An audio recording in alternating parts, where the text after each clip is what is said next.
Welcome to the Effects Loop. I'm Diaz. I'm Chris. I'm Scott. And I'm Doug Cower.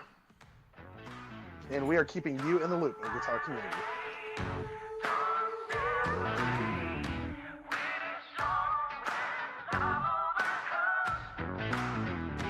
This episode is brought to you by our Threadless store again.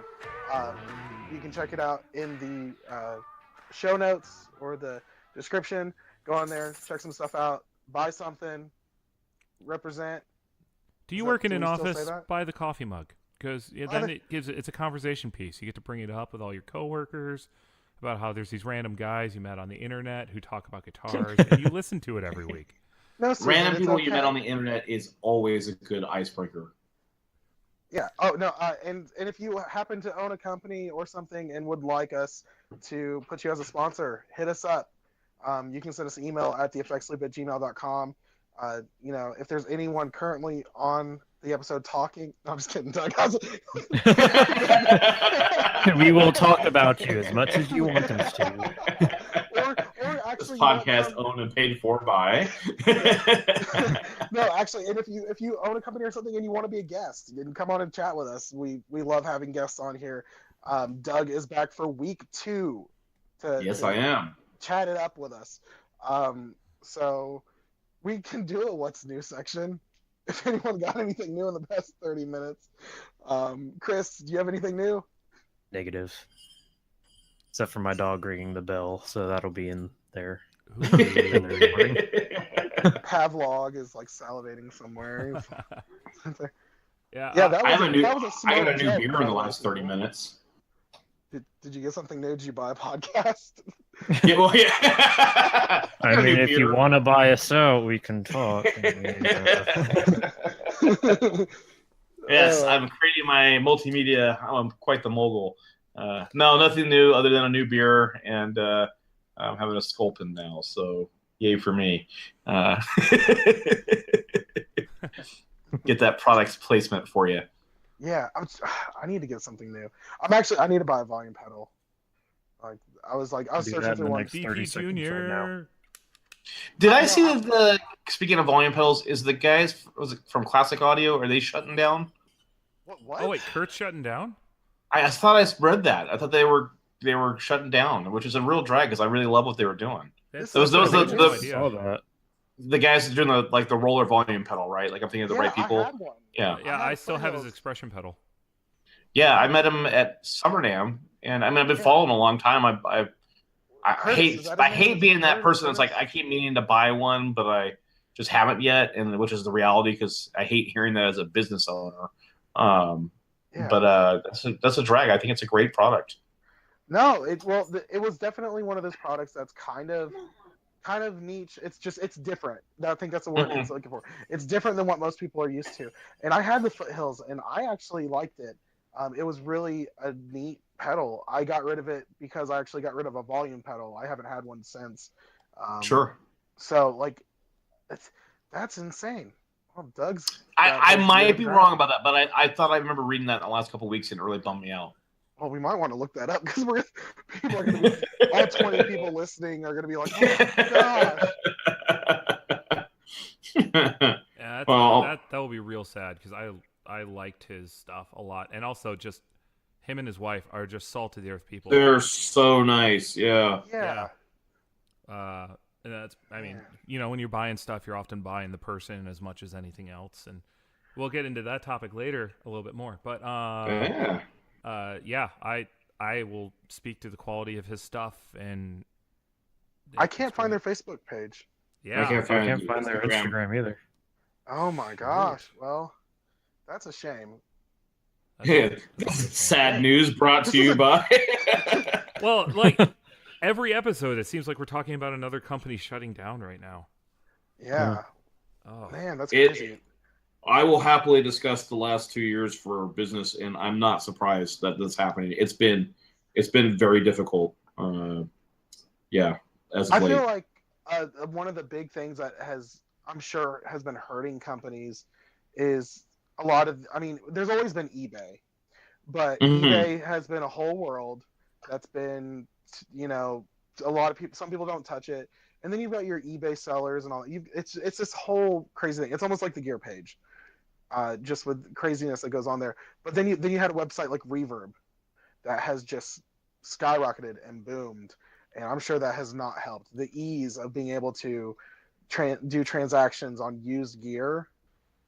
Yeah, but at the same time, I do a lot of business on Reverb as a business. I mean, we sell Reverb. Last year, we were looking at our credit card. Like, I use kind of our merchant account, it handles all the credit card processing as kind of a quick way to do a snapshot for how the business is doing. And it was down considerably. And I was like, oh, I was really freaking out. And we were having a rough year last year. But the end of the year, when I had to compile everything for my taxes, Reverb was a much bigger chunk than the previous year. And that because it wouldn't show up in my website credit card processing. So Reverb has benefits as a builder, but I can see as a pedal company where, we were discussing in the last episode my fear about competing against used Titans. You're right. When you make the same pedal and you pump out hundreds of them, then you compete against yourself pretty quickly. Titan or Cowers tend to be fairly unique. So the double-edged sword to that is sometimes Cowers will sit on Reverb for a long time, which doesn't look great for the brand. But, that's a whole other topic. That's like, I'd say that definitely can hurt because there's everyone checks their local Craigslist, and you're like, everyone knows that item that keeps getting posted. There's a Tele B-Bender in my area that's kind of a parts caster.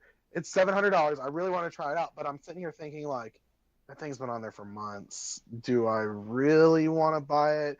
Maybe it's crap. I wonder if someone went by and played it and didn't go through the sale. I mean, there's that little kind of thing in the back of your head that you might not always consciously process, but when you think back, you're just like, maybe that did kind of hold me back. So there's a couple of Cowers that are very early Cowers that have been on Reverb for 3 years. Wow.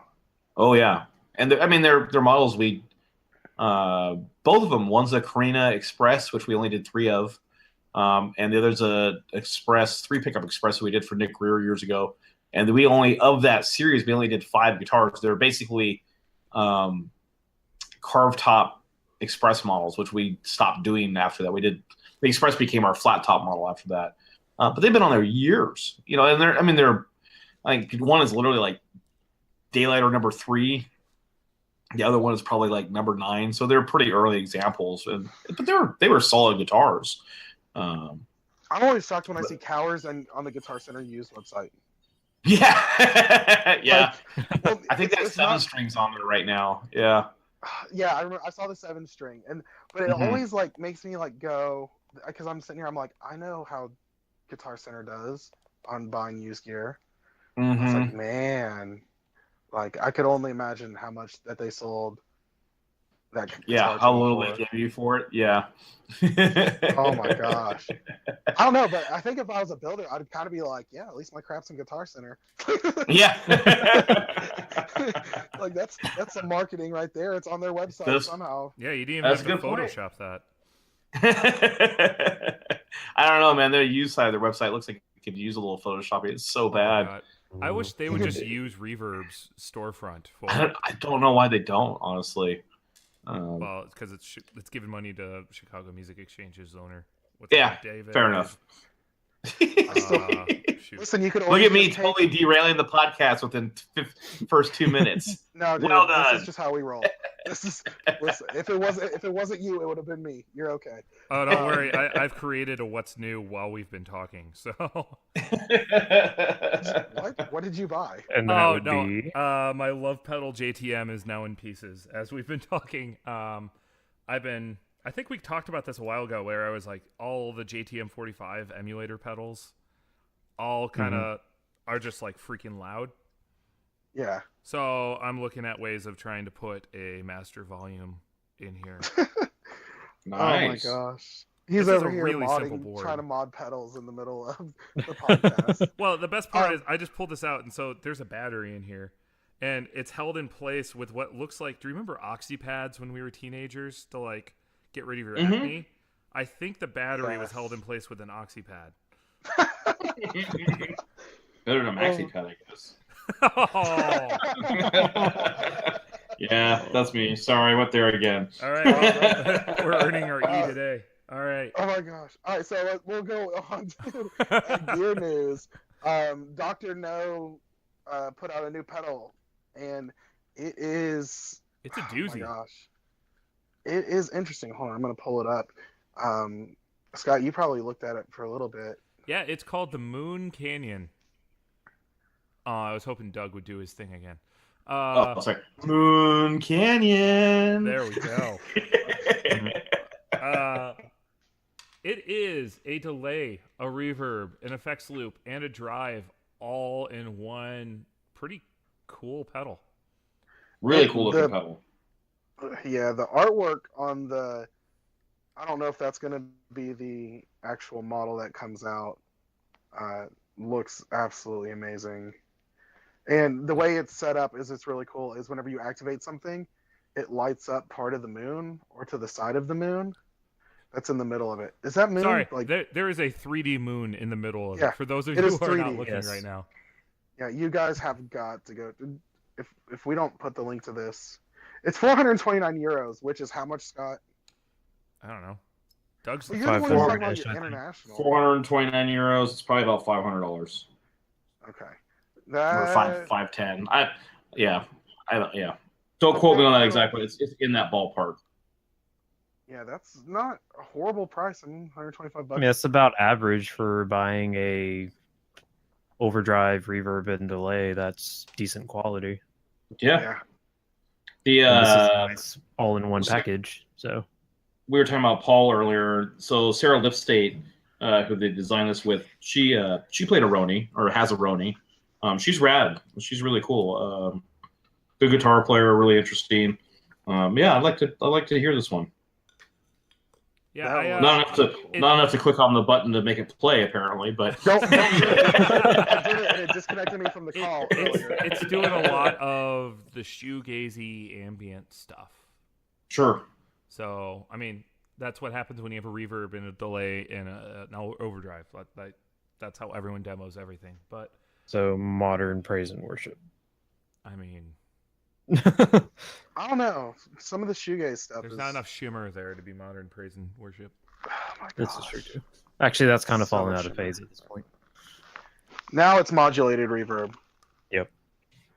We've moved away from. We're back to modulated. You know what works really well for me? The spring tank in the back of my Fender. Ow, burn. You know what works great for me? My Kemper, where I can just pick whatever the heck I want. Take a drink. Oh, yeah, I gotta take a drink. Dang it. So, really cool, really expensive. I'm not seeing, I don't think you're going to see a lot of these selling, but I don't think they're supposed to. I think it's just supposed to be a proof of concept, and then we'll see the pieces out probably on the market as smaller pedals, but it is a gorgeous pedal. And yeah, that's one of those, we talked about it in the last episode. There was the art guitars at NAMM. This seems to be really much like an art pedal. Kind of something that looks really nice. I don't think you can be in the pedal business now and not sell a pedal that looks amazing. Or be as bare bones as possible. Like one or the other. Well, that's like JHS has done really well at all of their pedal. Well, they've got the hand painted pedals, but their line of pedals is very simplistic. But when you see it, you know it. Mm-hmm. They've got this. Usually, they've got like the old school used to be. They have the stamp, and now that they're doing like screen printing and all that, they've got the stamp style put on there. And then, I mean, an ugly pedal. Like, it's hard to sell one. I mean, because we've talked about it before.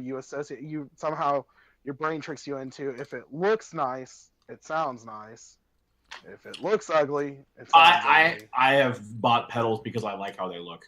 Plain and simple. I mean, I definitely have. Or like, I want the special art edition of a pedal I own just for the artwork, and I'm like, I know it doesn't sound any different. I just want it. I do have a JHS hand painted that they painted Ron Swanson on for me, so there's that. Nice. Oh, I remember that. Yeah.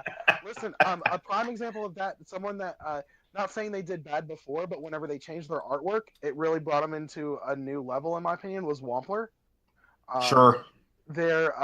When they started moving into version 2s or almost version 3s of things, they really kind of stepped up into the next level in art, and that's like the Photape Echo version 2 is a prime example. The new one looks absolutely amazing.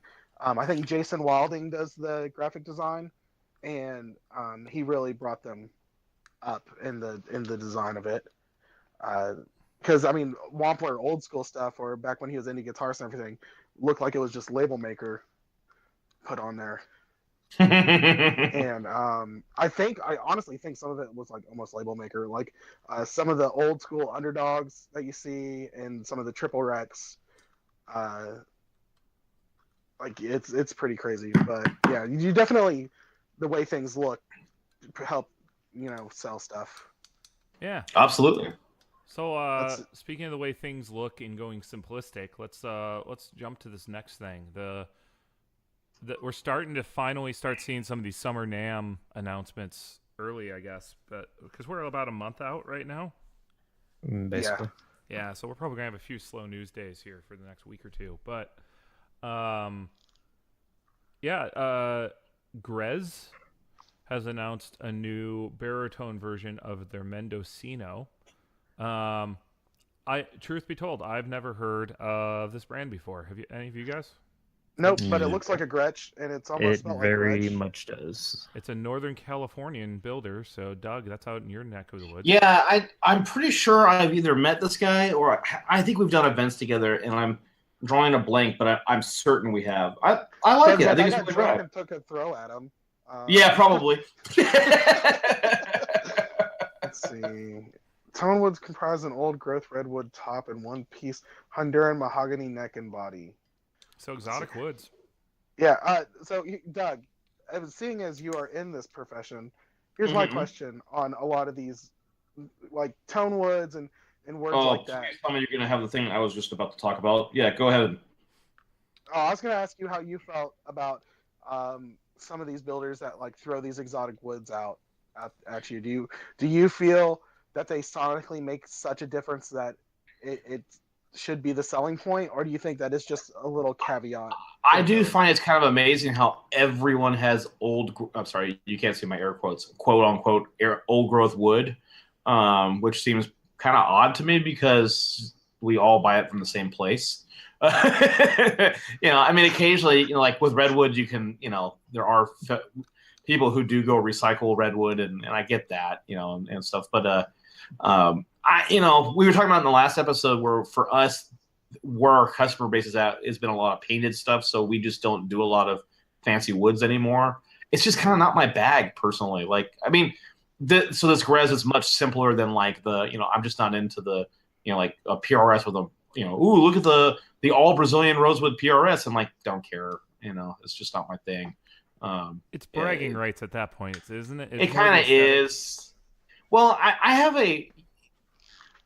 everybody has a different opinion in the industry who builds guitars, understandably. I feel like I'm in the minority camp where body woods are much overhyped for what the sound does to an electric guitar, and the neck wood is criminally under talked about. The neck wood to me makes way bigger of a difference than the body woods. If you built a Super Chief, or a Banshee or something with a maple neck instead of the Spanish mahogany neck, it's a drastically different sounding guitar than if I build a Super Chief with a redwood top. It's night and day difference. Like redwood, or we've done redwood and basswood and maple and mahogany, all these different front and back combos for Super Chief, and they don't sound that different, honestly, compared to if you change the neck wood. It's, to me, it definitely, the sum of the parts add up, but it's just not the formula that I'm into. And yeah, I do kind of feel like the all rosewood guitar, or look how much endangered wood's on my guitar. It's just not my thing, and I think it is kind of bragging rights more than anything else. What about the fretboard material, Doug? How much of a tone difference does that make? Almost none, honestly. Is it just using purely the playing paper style? I pick a fretboard wood. This is the order I give the priorities. Number one is how stable it is. Number two is what it looks like. Number three is how well. No, actually, number one and number two are really how stable and how well it holds a fret, followed by how it looks and then how it sounds last. It's not nearly as much of a, and this is acoustic. I mean, sorry, electric guitars. Acoustics are obviously a different story. Wood's a different thing altogether for an acoustic, but on the electrics, it's just way overplayed. I have done Brazilian. I have done ebony. I have done. We've been doing Wenge for over 10 years now. I've done every fretboard variant known to mankind, and the people who tell me that they can't be happy with a Les Paul if it doesn't have a Brazilian fretboard are insane. Because they moved to, what was it, Richlight? Yeah, I mean, I understand people want maybe being hung up that Richlight is, compressed paper, essentially, or wood pulp. But and it's neat to see that Richlight is gaining acceptance in kind of the non-vintage crowds, which is, we don't make anything on like the metal modern 7-pointy, guitar end of the spectrum. But that crowd seems to be much more open to ideas and innovation than the markets I sit in. So I certainly enjoy watching that. And frankly, not without a little bit of envy of that. I kind of wish that people were more open to ideas. It took me a long time to convince people that Wenge was a great fretboard wood. And it's been around forever. It's been a big standard in the bass scene for decades, but it took a long time for it to kind of start catching on for guitars. And honestly, the Rosewood band probably helped us more than anything because we just haven't worked with Rosewood for a long, long time. But yeah, it's I don't know. All right, and let's move on. Let's go to the last one. We did talk sorry, guitar, but the Grez stuff looks really good. And by the way, just as a totally different note, I really like what it is. It's a pretty simple looking guitar, but his prices are pretty reasonable. I was looking at his website, and these are kind of in my wheelhouse. Not the baritone so much, but just the normal version. And they're like $2,800, which is really cheaper than anything I make now. And I really like this one with the redwood top. I think redwood's a great sounding wood. Yeah, they look cool. Yeah, they're very simple. I'd be concerned. I don't have a lot of experience with Bigsby's with a baritone. Mm-hmm.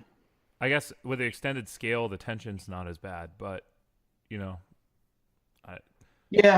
would prefer a hardtail.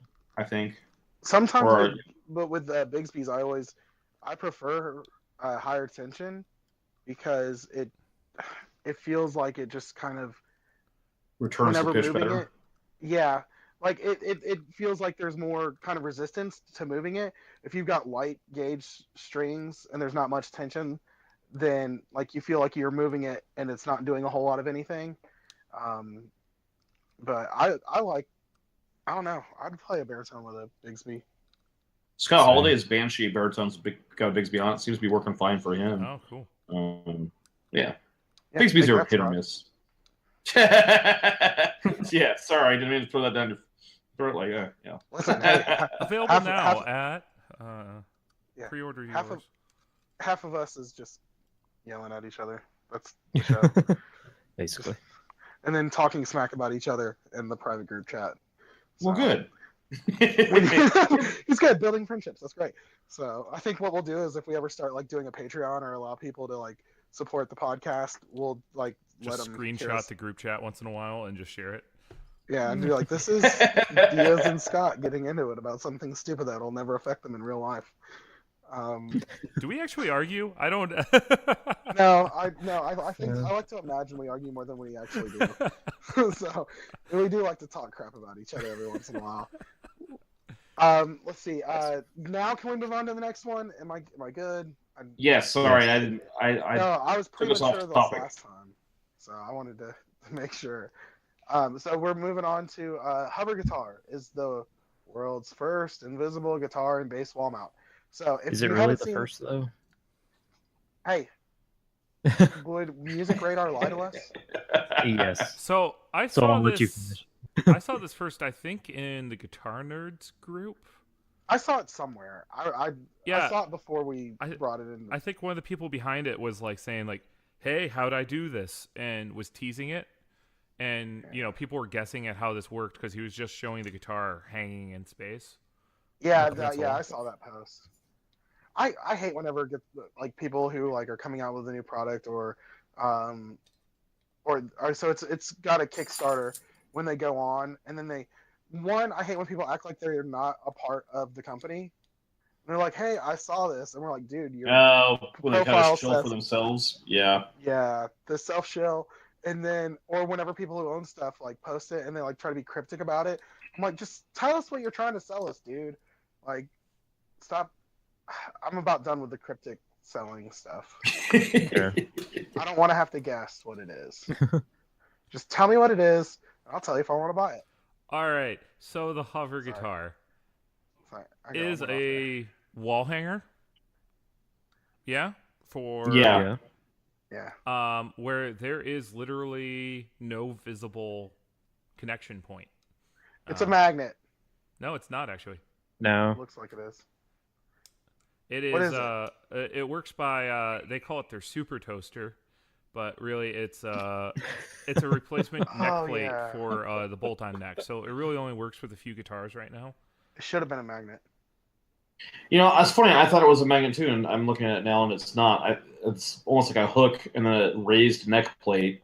Yeah, for a magnet to work like that, it would have to be so tight that to rip it off would be. I'm not a magnet scientist. Someone can figure it out. Someone call Elon Musk. This is the part of the show where Scott starts being analytical about things, and Diaz just goes, "Shut the hell up." All right, hold on. I want to derail us. Do you guys know how Elon Musk got his first money? PayPal. All right, so listen. He owned a website that was a Korn fan website. It was like Korn's freaksonaleash.com, something like that. The one Korn website, fan website, yeah. I hope. Listen, he got him a couple $1 million. So I don't know if this is true or not, but it's sure I read it on the internet, so it's got to be. But apparently he like compared the bass player, what's his name, Fieldy? Yep. Or is it Monkey? Fieldy. Fieldy's the bass player. It would be so great if you were like naming the bass player from Limp Bizkit. Limp Bizkit at the time. Yeah, that's exactly right. I'm just gonna mess up every bass player's name. Like, they'll never get the respect they deserve. But did you guys hear that bass player named like Pinch or Stung or yeah? Sorry, continue on. Oh, he played for the Cops, right? Yeah. Oh, C9. Yeah. But apparently, he like compared it to like Seinfeld or something like, and he like scientifically proved how it sounded so close to it. And Korn's management was like so worried that Seinfeld would sue him or something like that they offered him $2 million for the website. He sold it, and then they took down the article. Nice. So that's how Elon Musk apparently started his. That's how he got. So what you're saying is you're going to turn this podcast into the next conspiracy theory podcast and make up things about Paul McCartney or something, and then hopefully he'll buy your podcast out. Dude, Paul's been dead for years. Don't you say that? He is the biggest load of crap. Wait, how am I just realizing this is exactly when Homer invents the oh my god, what's the website that he invents and Bill Gates comes to buy him out and then just beats him up basically? I don't know. But did you guys the internet king? Continue on. Sorry. Paul McCartney on The Simpsons, right? Wasn't it they had to basically do the vegan thing? They had to turn Lisa vegan. Yep. Yeah, that was. I am really good at distracting this podcast. No, listen. I'm sorry. I'm just doing something now. I just periodically zone in. Doug, do you remember when I messaged you the first time about being on the podcast? What was the thing I asked that we could talk about? Simpsons. That's it. We're gonna talk about Simpsons and Oreos. Okay, so this little hover guitar system. So it replaces your neck. Yeah, it replaces your neck plate and then connects to a hook that's on the wall. The only problem with that is my main issue is number one, how many different neck plates are they coming out with? Because Fender alone on Strats have different neck plates. There's the 4-screw, there's the 3-screw with the curve. Micro tilt. You've got all these ones. I've got a micro tilt on mine, and even then because it's showing a Fender guitar, so I'm gonna stick with Fender. So you can't do it with any Gibson. You can't do it with a Cower. Can you put it on? Titan? You can do it with the Titan. Yeah, Titan uses the same neck plate. Okay, so you can do it with the Titan, but there's so many guitars that you can't do it with, and on a lot of Fender guitars, the neck plate screws are what's holding the neck to the body. I think on and you need longer screws now. Yeah, I mean you need longer screws, and which I would hope it comes with. And not saying that taking a Fender neck off is annoying, because a lot of people do it quite a bit, but it is something that if you do it wrong, you're gonna jack your neck up. I mean, I'm sure that this. Yeah, this take your strings off first. Yeah. I'm just saying, if you get a person who has no clue, gonna be here like we're gonna have to explain lefty loosey, righty tighty to him. Oh, that's how it comes off. It's the positive direction because it's the right hand rule. I thought you just turned it clockwise until the screws finally broke loose. I hold up my hands, and whichever one actually makes an L, that's my left. I figured that out. I learned that last week. It was great. You learned that last week? No, I was kidding. Oh my God. I will say, on the addressing the neck plate issue here, they're pretty open about that. That's the limitation to this thing. It only works with that right now. The guys at Recongus Guitars in Finland, they were at the same show in Berlin that we were at, and they had this ridiculous steampunk display that they made that was like 3 differential axles put together, and they used same idea that they used magnets.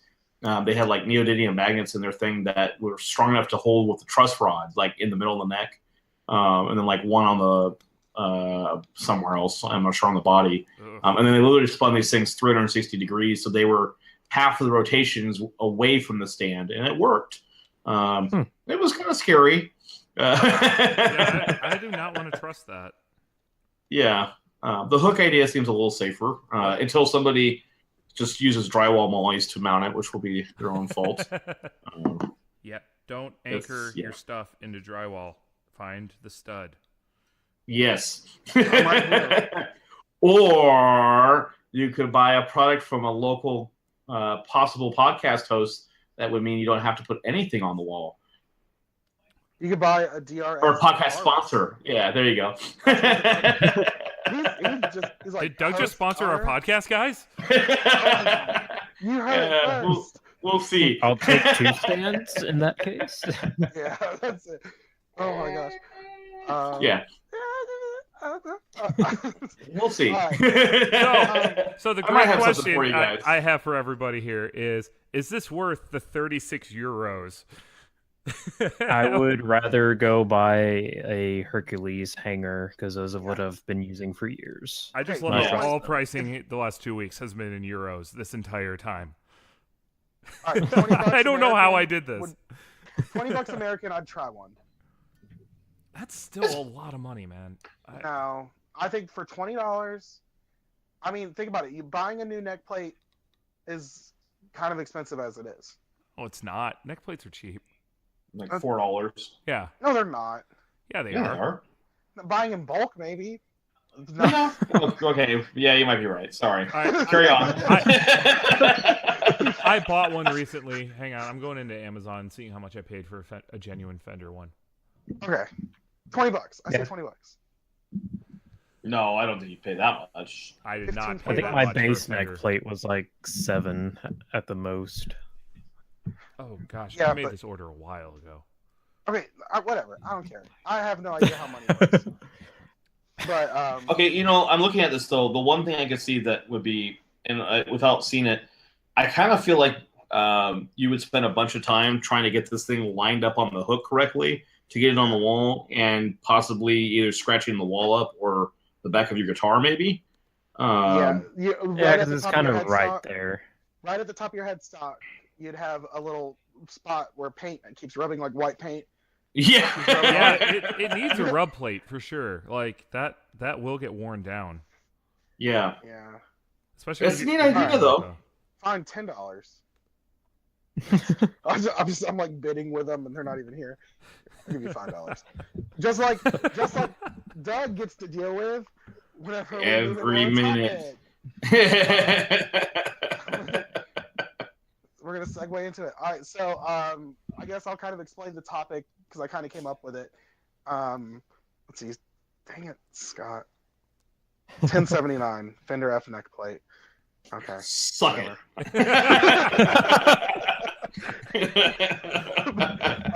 Thanks, Doug, for the backup on that one. Yeah, no problem. Happy to help. Doug's the official suck it guy. Take that. Now I'm gonna get some guy complaining that I'm charging him for the extra $5 on that neck plate. You said on the podcast you only paid $5. All right, you're right. I'll take Titan's price down $5. Just let us know who's actually listening to the podcast. Use coupon code SUCKIT on Cower's website. Oh man, that's happening. Yeah, that'll be yes. $5 off coupon. All right, so oh my gosh, I'm gonna be so mad if I can't find it. I guess I never saved our boutique cost worth it topic. No, I had the screenshot of the actual post. I don't know. Oh, it's in probably the Inner Circle group. Yeah. I'm sure. I can give you the synopsis because what you're alluding at while you go look for it. So I think the number one thing I'm proud of as a business is how many people tell me how much they enjoy when I have to deal with assholes online and pardon my French. And it's we're good. Yeah, there's a very interesting thing on the internet where if people think your product is too expensive, they will tell you so. And then when you try to explain to them why it's so expensive or show them that you also make things that are inexpensive, they think you're an asshole for telling them that. And so that's happened. It happened again yesterday. And my favorite thing about when we deal with internet trolls is somehow they always pick the worst day. Not like I'm having a bad day, the worst day for them to do this because the last Saturday, time you don't have it. Your Saturday is your day that you don't have any. It was literally not only Saturday, but it was my birthday yesterday. So I was just drinking beer all day, not to tote my birthday. So in the last time, the most famous incident of this was like right before Thanksgiving, and we were snowed in my parents' cabin, and I've been drinking bourbon all day. And Bourbon Doug is a real dickwad. I will not have any of that. So yesterday, the thing Jonathan's alluding to is this guy came on, and so we talked about in the last episode. We have that rack line, and the rack line is kind of what lets us do guitars, honestly, at this point. But the racks that we make, we intentionally make a nice rack. It's a furniture grade product. It's expensive to make. It's expensive materials on every level.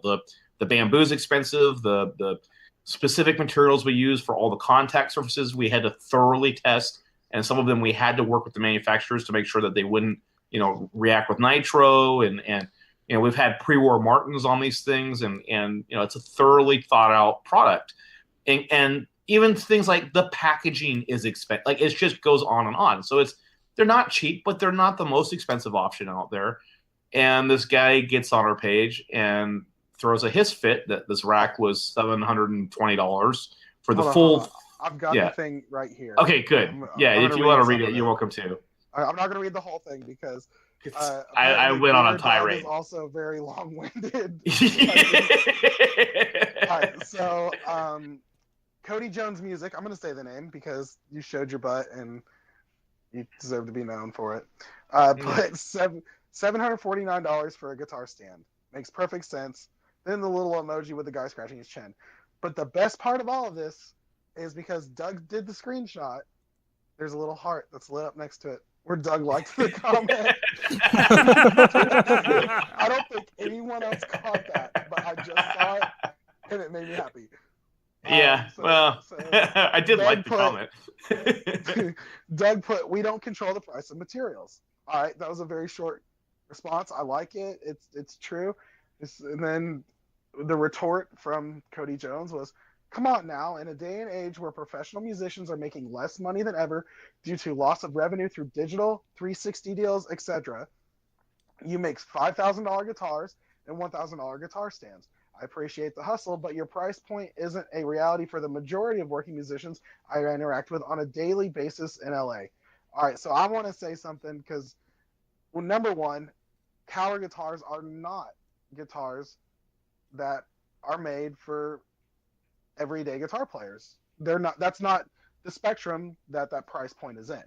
And we talked about it in the pre-episode. Price and affordability is relative to you and your income. True. I mean, there's Doug. How many customers do you have that are repeat customers? Actually, a lot of Cower customers are. There's a lot of Cower customers out there with 2 or 3 Cowers. They don't always have them at the same time. You know, a lot of times some of our customers are multiple customers, but it's one in, one out, and that's fine. You know, there's 2 ways to look at this, though. I have a very mixed opinion on it. Guitar players, let's look at this from a different perspective. I have an iPhone X. My iPhone X costs $1,000. It's a stupid purchase. I know it was a stupid purchase, and I know that in 6 months I'm going to jump it for the next phone, and that's part of why I bought it, because I know that I'm going to end up having another phone and it's going to cost me the same either way. But that's $1,000 for something made in China by slave labor, and there's a lot of technology and IP in it, but it's a device that I will own for 6 months at best. Yeah. My $3,000 guitar that has 40 to 50 hours of labor in it by 4 dudes in California does not go out of date. It doesn't have an expiration. It doesn't wear out. It doesn't go passé. You can own that thing for a lifetime. So the value of it is, we have no problem throwing down huge sums of money for something that we know we're not going to keep. Yet we argue about something that's an artisan-built thing.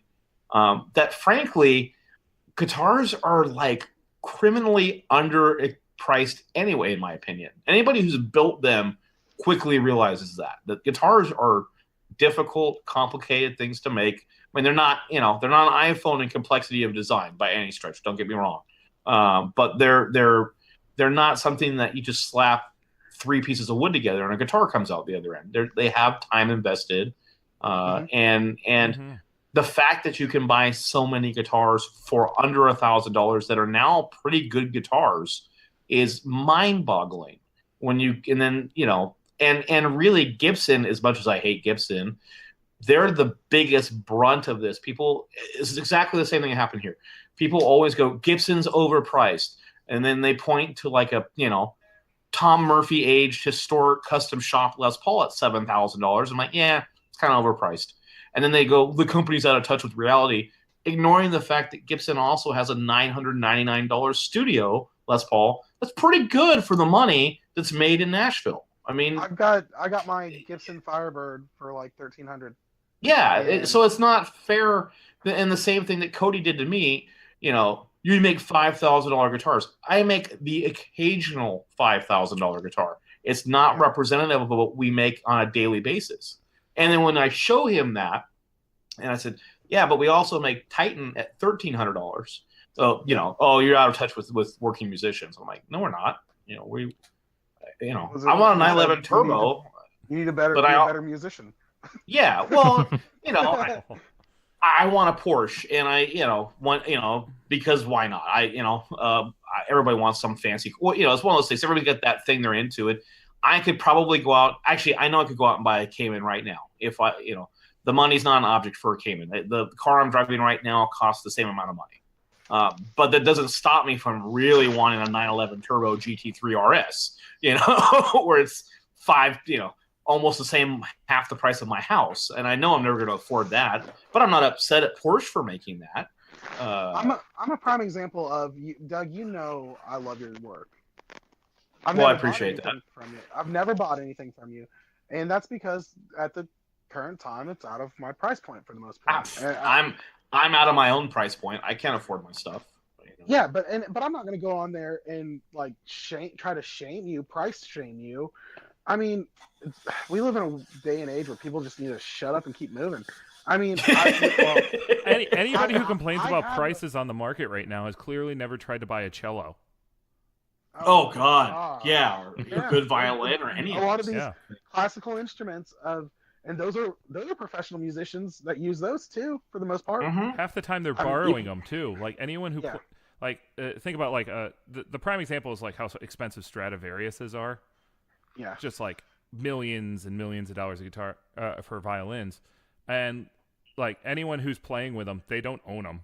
There's some collector rich dude who's letting them borrow it because he wants it featured at the Met or whatever Philharmonic is playing. And the insurance that they're paying on those things. Well, and there was a story of a woman in New York who had a Stradivarius and was riding the subway and it got like stuck in the door. Yeah, she lost her arm trying to rescue the Stradivarius. Sure. I mean, $5,000 for a guitar is not expensive compared to how expensive other instruments are in the world. Definitely. Sure. And I'm, I'll be the first to say, there are some builders. I have a list, not a list. There are a few out there that I think are. It's like Billy Madison. He's like putting paint, like the list. Yeah. Put the list hanging on the back of his wall. Yep. Yeah. People to kill. I'm gonna make that meme now. That's happening. But yeah, I mean, there are certainly guitars that I look at and go, I think that's kind of overpriced. And there's that Grez guitar we were just talking about. I mean, that's a guitar that's significantly cheaper than my average guitar, and it's also California. The thing with that Cody guy, my favorite remark back to that guy is like, it's like, your stuff is out of touch to be, for starving musicians. I'm like, yeah, I have to charge this so that I can pay my employees to not be starving musicians. Like I want to pay my guys, as much as I can, is certainly a living wage, if not better. And I have saintly guys who have been, some of them, Andrew's been with me the longest, has been with me before any of us started getting paid. No, you said we once built a guitar with a toaster oven in it. Oh man, I kind of let the cat out of the bag. Ryan and I have been talking about our April Fool's prank, and I was like, man, I want to build a guitar with a toaster in it, so I can say we finally built something for the starving musician. So now you'll know what our April Fool's prank for next year is going to be. All three of you listening, thank you. Yeah, y'all know. It's going to expand from there a little bit, but I got a theme going. I'm thinking a hot dog toaster guitar might be really fun. Oh my gosh. Like you can have it coming out of the headstock, the little rotating hot dog thing. You put them on the end. Yes, there's some ideas here. It's tough. No, dude, Quickie Mart theme. Just do a Quickie Mart theme. Done, settled. Now that's all good. Yep, you just nailed it. Yeah, that actually might have to be a production thing now, but it's one of those things. Anybody who's run a business understands that the last 4 weeks are prime examples of that. I've been having to put I need to order pickups, I need to order hardware, and we've been doing good. But I've also had material orders, I had taxes, I had all these other bills that just eats, and let alone talking about rent and payroll that we get every week for payroll. How much money you have to make just to keep the doors open, not even before you make anything. It actually costs me a certain amount of money every day, whether I come in and turn the lights on or not, period, just to have the shop. And the irony of, and where I think you're going to see guitar pricing in general, including Fender and Gibson, as sales go down some, as Fender loses market share and Gibson loses market share to small builders, but as the guitar is not dying. I think that's a gross exaggeration, but I'm sure the market is going to shrink some. It's not like it was in the 60s or 70s or the 80s. The customer base is shifting and shrinking some, and as that happens, if you sell 100,000 guitars a year for, let's just make the math easy, for $100, you do $1 million a year, and that's the number you have to make every year to be in business. And then the next year you only sell 10,000 guitars. You're going to have to charge $1,000 for those guitars to make the same number. And then if you start only selling 100 guitars a year, you got to charge $10,000 a guitar or whatever, just to pay those bills. It's the irony is the more people who bought racks from us or buy Titans, the more I could probably drive the price down. But I certainly can't do it at a loss. And if we only sell 10 Titans a month, then I know what we got to make that month on them. Otherwise, when is UNICEF going to get in the guitar business? Yeah. Are we quoting Joe Dirt here? Yeah. Yeah. I'm pretty sure I made that a meme in the Gear Slum group. I think that's there. The hardest part about all of this is that a lot of these people are sitting in their chair on their phone, and they're looking at their bank account and then looking at this price when they don't realize that you're, like you said, you pay your employees a livable wage. As much as I can. And in California. Yeah, we talked about that too. I think that was like pre-episode stuff we talked about. Yeah. A lot of people don't look at where some of this stuff is built.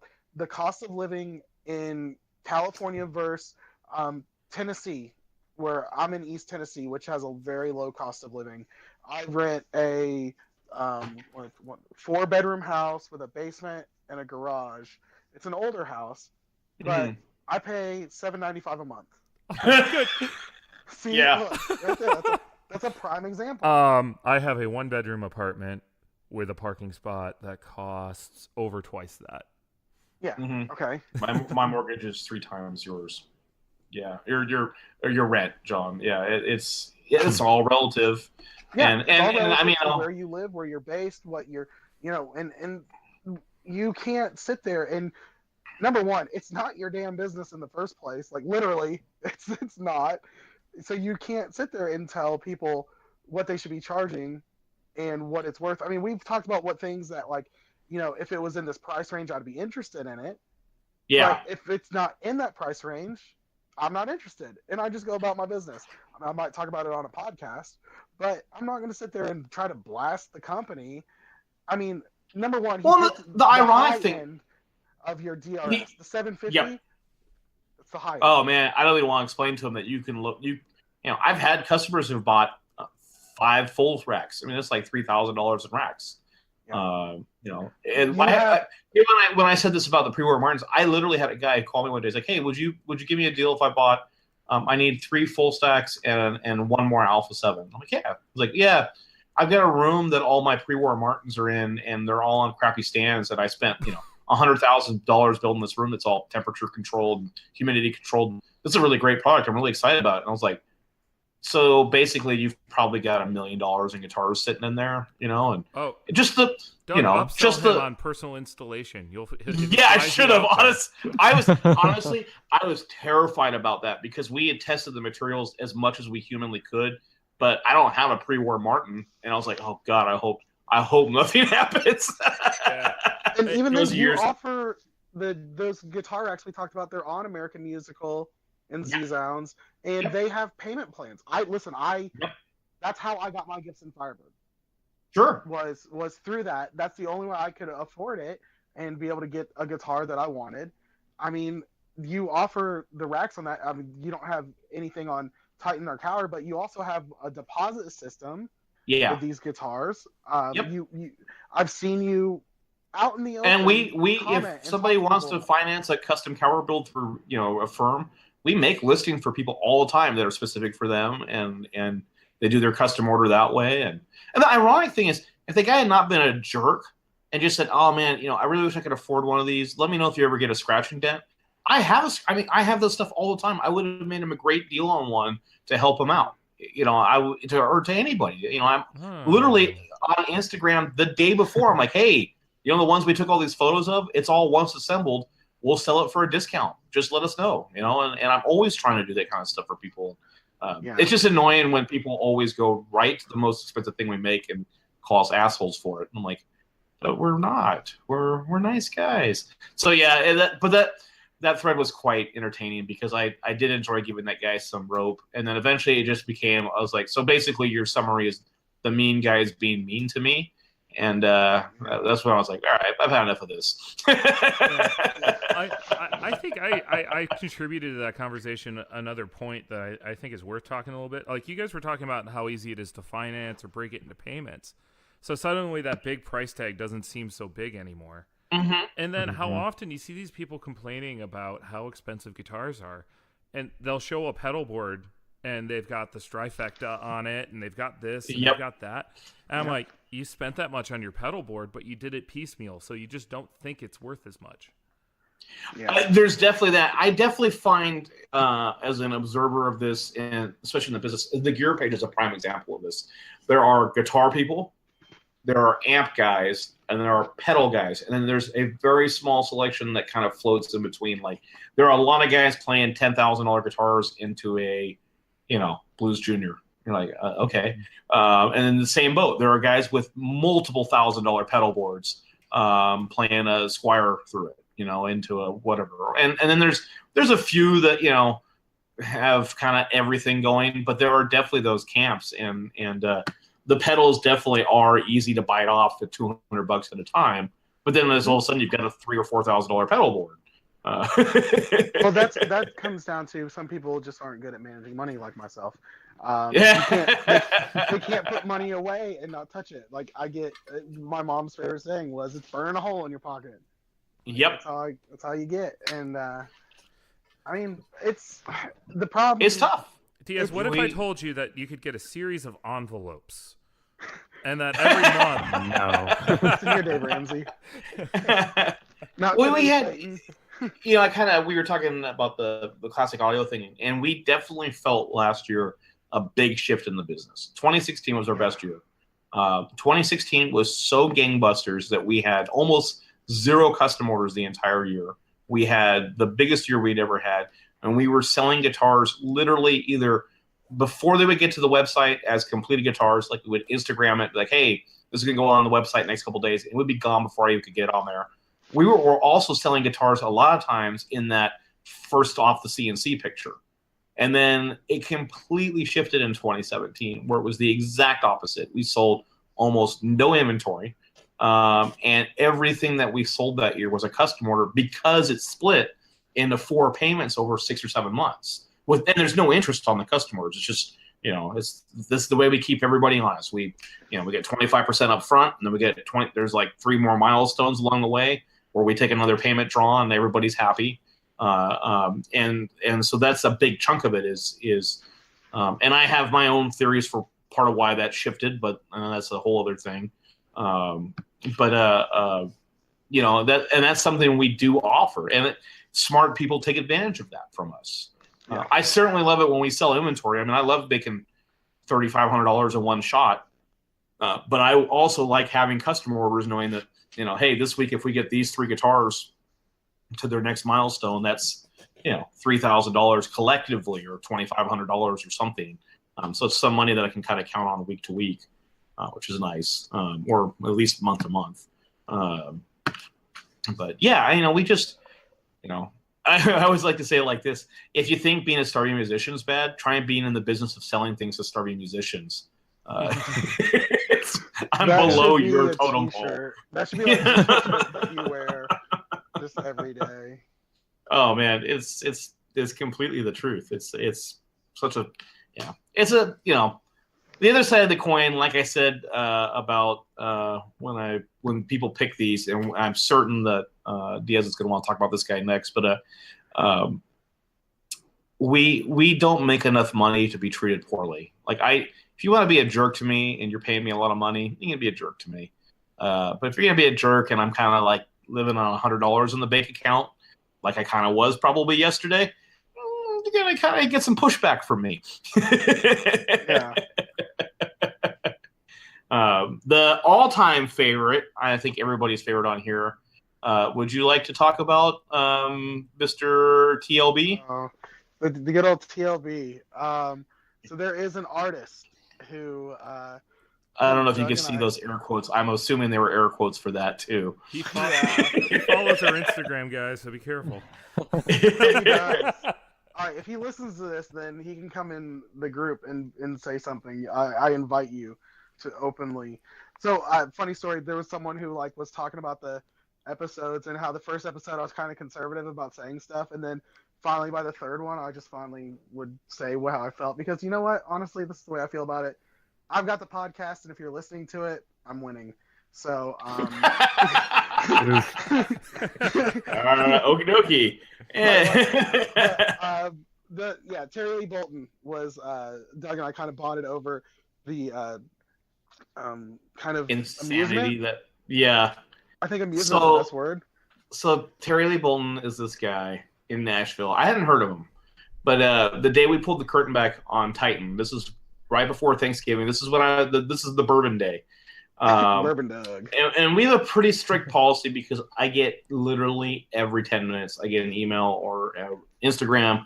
I'm in a band, sponsor me. And I'm like, that's not really how it works. And the reality is, I had a major artist we were working with early on in my career, like 10 years ago, who was really just kind of an ass. And he wanted all these things that I wouldn't do for a paying customer.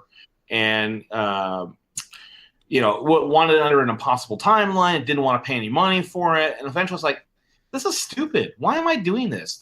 First of all, I don't really care who you are because that's not keeping my doors open right now. And it's not fair to me, to the guy who did pay for a guitar, who did have to make that decision like, hey, man, I've got these two things in my life I want to do, but I'm going to spend the money with Cower instead. And so I was like, we have a very strict rule. Everybody pays for their stuff. Now, what they pay may vary depending on who they are and what relationship we have, but I would also be more willing. I would much rather give a guitar to a friend than somebody who thinks they're entitled to it.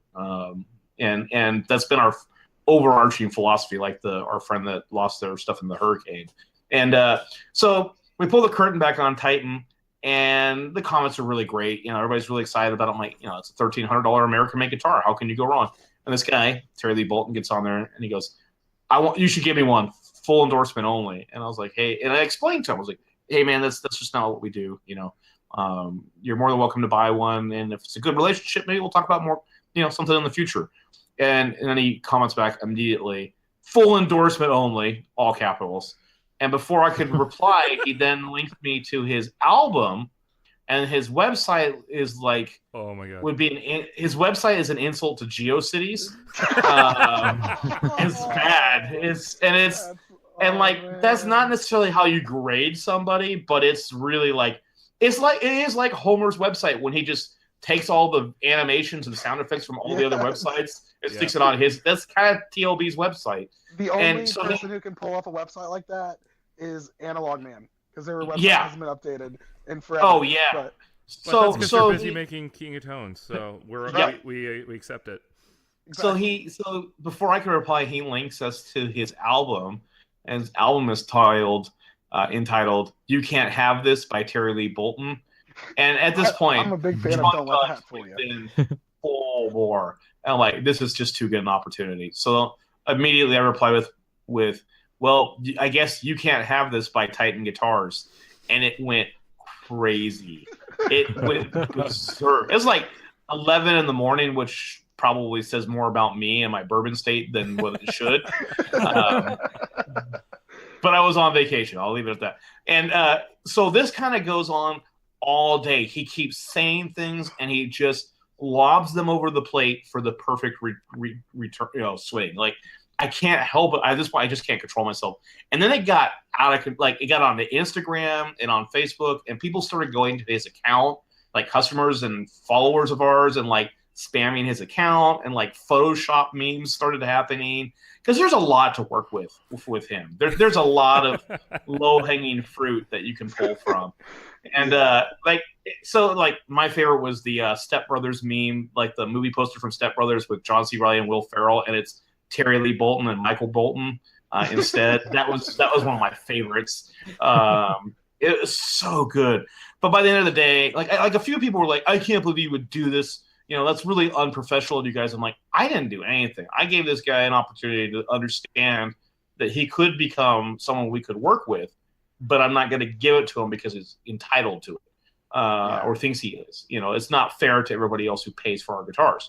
And so at kind of the end of the day, I was like, all right, this has kind of gone on for 8 hours. Maybe we're getting a little over the precipice here. So as an apology, enjoy 10% off using the coupon code Terry Lee Bolton for the next 24 hours. And that's how we apologize. We turned them into a sales promotion.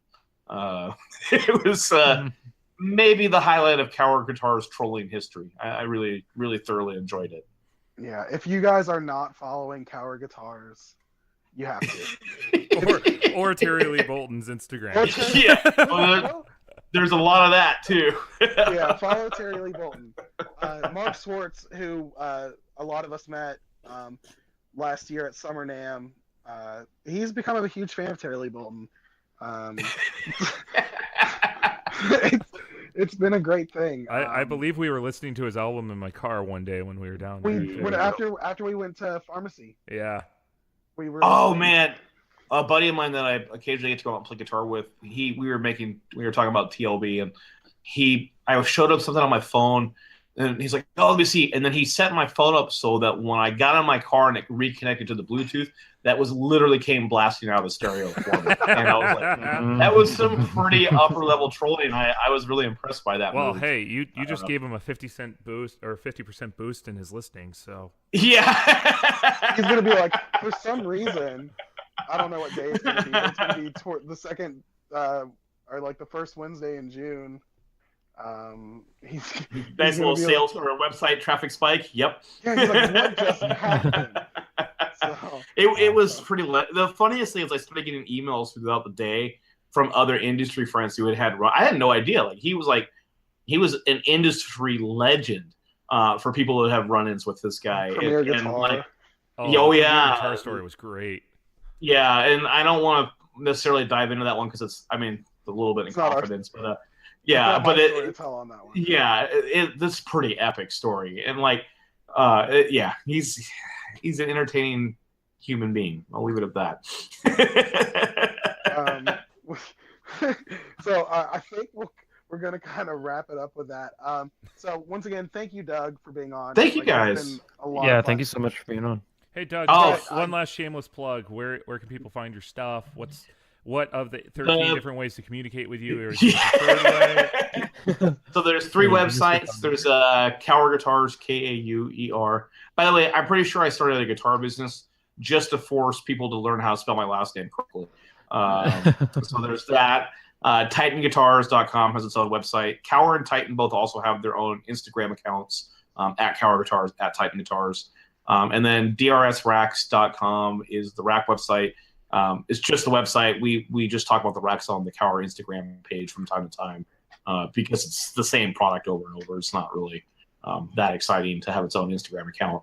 But yeah, the Cower Instagram account is where you go get those wicked, savage Simpsons memes. Hold on. Speaking of Simpsons, we have to. You promised that you would let us talk about it, so I'm going to ask you just really quick. Sure. What's your favorite Simpsons episode that you could? That's easy for me. My all-time favorite episode is it's called "You Only Move Twice," and it's kind of an eclectic episode. Like I never saw it in the original. I saw it one day as a repeat years later, and the premise is Homer gets approached to get a job in this town called Cypress Creek, working for Hank Scorpio, who's played by Albert Brooks, and it's like this beautiful town, and Hank Scorpio is like this super likable CEO that's just this down to earth guy that's impossible not to like, and Homer's successful for once.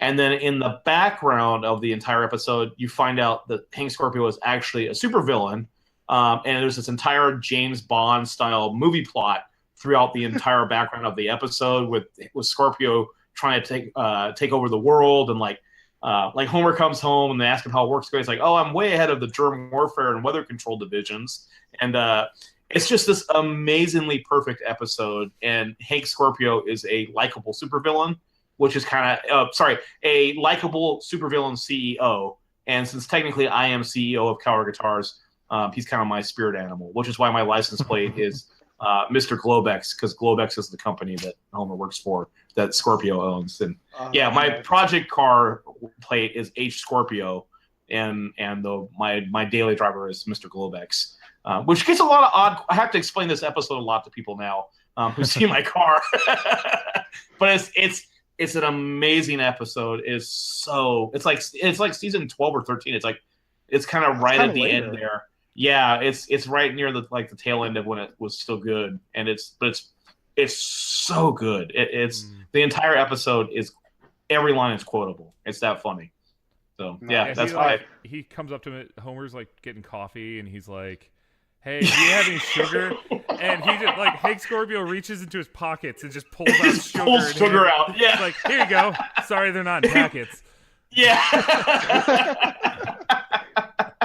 When the government is storming this, compound, and they're literally like grenades and gunfights and stuff going off, and Homer just strolls in and he's like, "What's going on?" And Hank Scorpio's like, "Oh, I'm just having trouble with the government."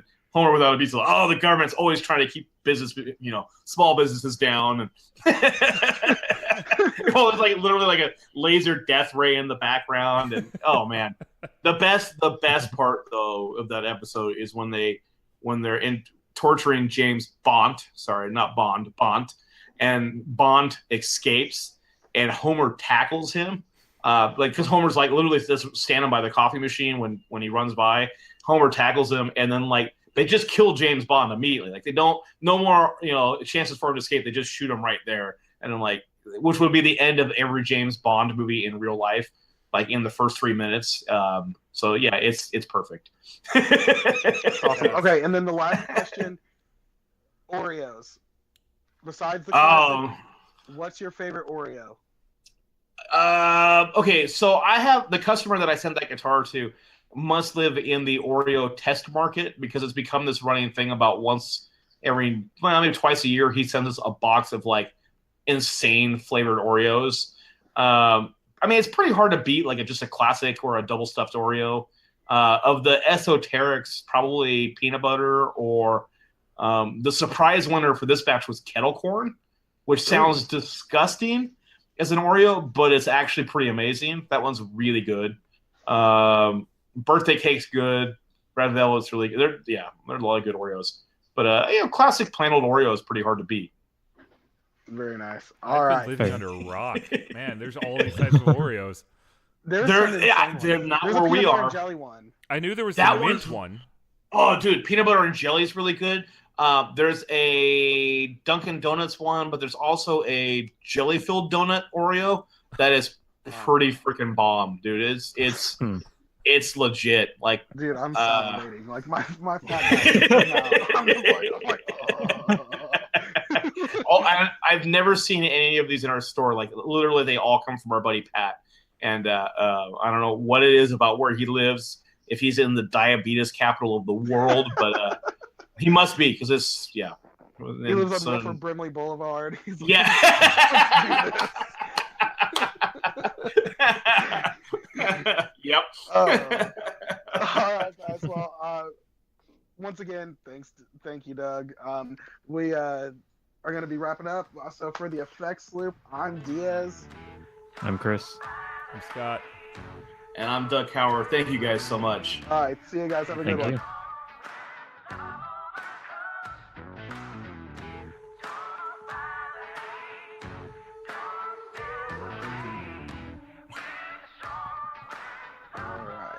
All right. I do have to close with this thought here for everybody.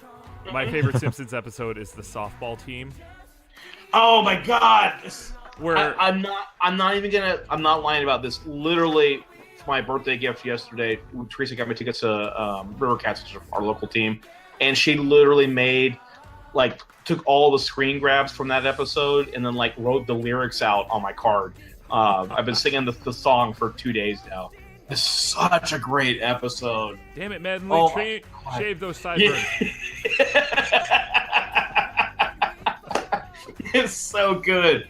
Yeah, there's so many great episodes. Where Bart's taunting Daryl Strawberry, just going, Daryl. Yeah, he's a professional. He's used to it, and Daryl's got that single tear running down his cheek.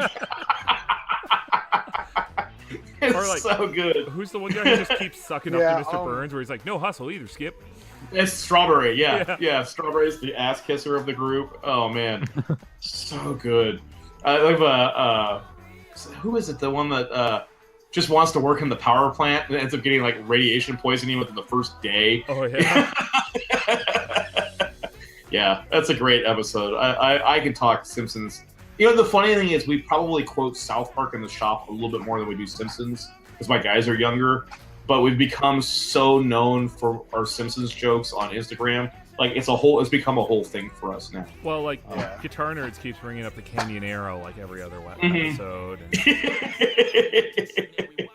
Yeah, I gotta keep talking about doing a podcast with those guys. I keep meaning to. I gotta check in with them again. I will happily talk about the Canyon Arrow until they're sick of hearing about it. We're in episode 12. Well,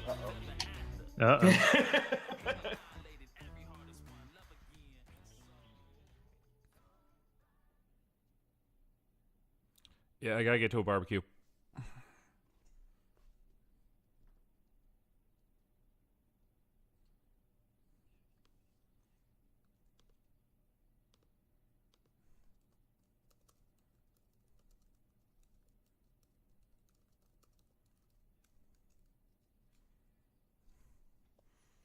I'd say, guys.